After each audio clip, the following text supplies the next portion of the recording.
Number 10.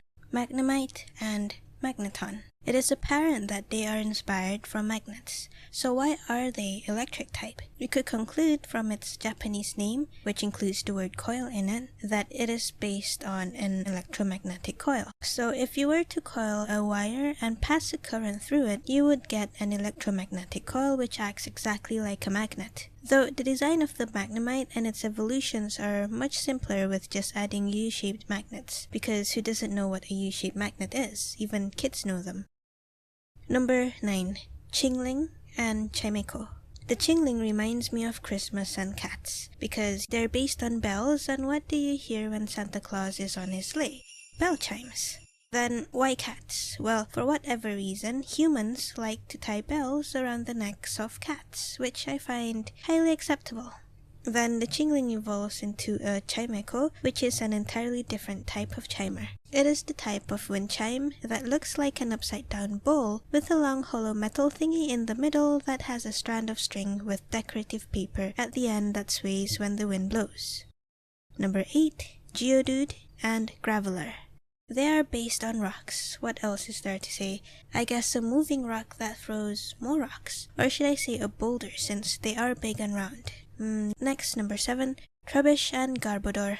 They are inspired by an overflowing bag of rubbish. But look at how Trubbish's knot on its head looks like. It resembles a bit like bunny ears, which could be debated to give a reference to dust bunnies. Also, Garbodor's Japanese name is Dasu to Dasu, which could literally be dust to dust as a play on words of something dirty like trash, and the name seems to also be part of the phrase ashes to ashes, dust to dust, which talks about death. Probably something along the line of overflowing rubbish is dirty equals pollution equals death by garbage. Number 6. Klefki. The Klefki looks like a metallic keyring. Its face or body resembles a key and its mouth looks like a keyhole. Apparently, this Pokemon loves collecting keys, and any keys it takes a hold on of would be its possession forever. Clef means key in French, and there's a theory that the word clef could be a corruption of the word kleptomaniac, which refers to the habit of collecting keys. This Pokemon is quite an adorable one if I say so myself. Bonus Pokemon. Ditto. Even though Ditto is based on an object, it's something that couldn't be touched. This Pokemon is inspired by an emoticon, specifically the smiley face. But if we were to nitpick, they are definitely from a single-cell organism which has no definitive shape called the amoeba. But it could also be part undifferentiated cell which can change into any other cells by sampling it, thus Ditto's ability to shapeshift. Number 5. Clink, Clang, and Clink Clang. They are based on interlocking gears. Weirdly enough, these pair of gears look like they're in perpetual pain. I wonder if it's from grinding into each other the whole time. It must be forever confused and dizzy, just constantly turning like that.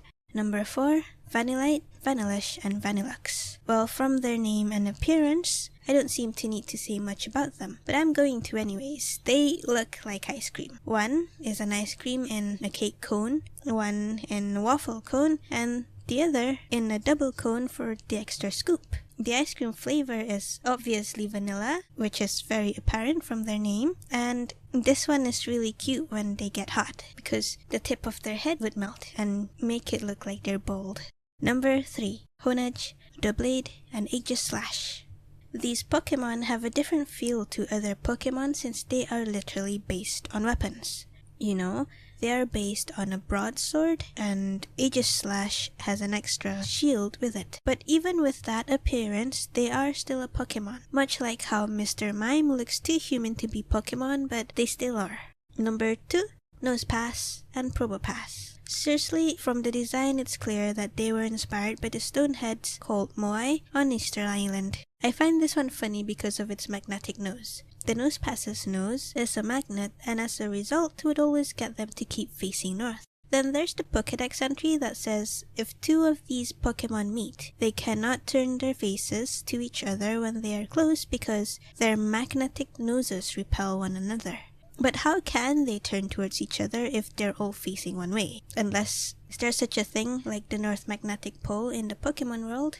I'm not sure. Number 1.